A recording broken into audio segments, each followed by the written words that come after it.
The thought of being a victim of a violent crime is often quelled by the personal response of, "It won't happen to me." However, criminals are opportunistic, preying on people when they least suspect or when people become complacent in their behavior. In order to understand why people should be allowed to carry a concealed weapon, we will first go into detail about what concealed carry is and how people can obtain a license. Concealed carry is carrying a weapon, particularly a handgun, which is kept hidden on one's person or under one's control. There are approximately 118 million handguns in the U.S., according to the Government Office of Accountability.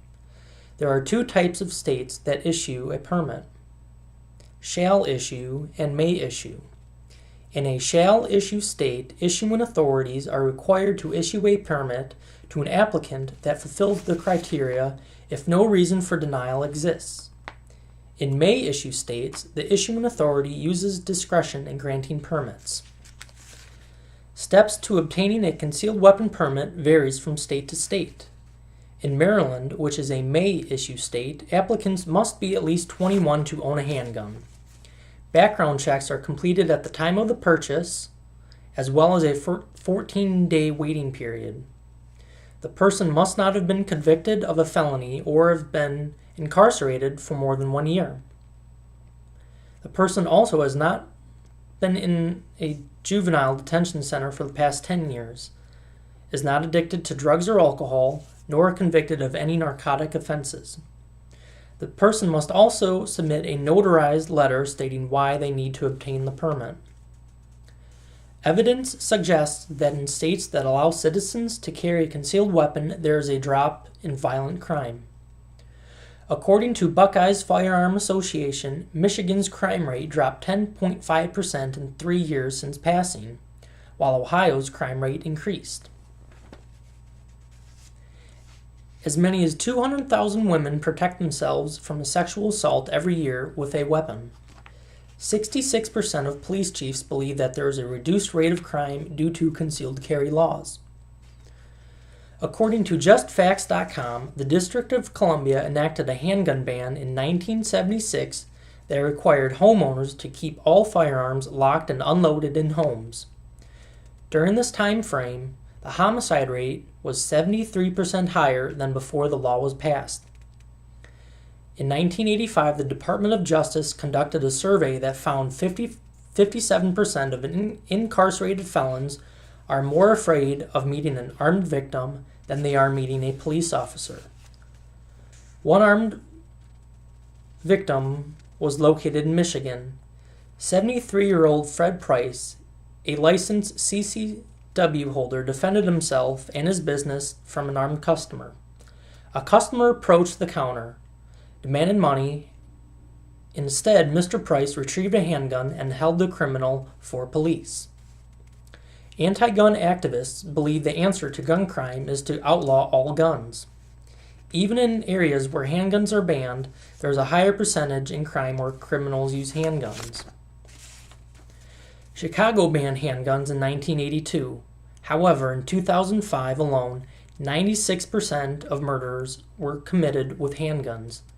The only people who follow the laws are law-abiding citizens, not criminals.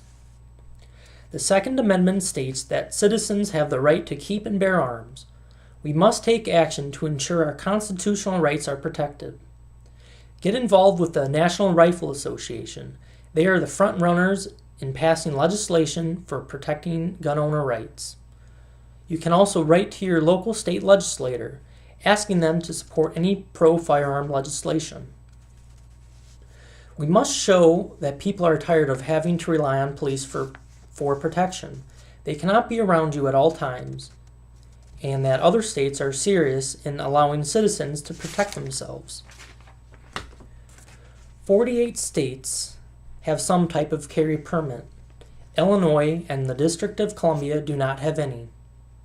According to the Government Office of Accountability, there are approximately 7,687,000 valid permits.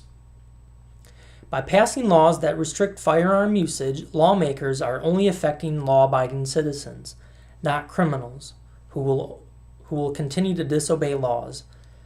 This brings us to an important question. What can you do to learn about firearms and support pro-firearm legislator?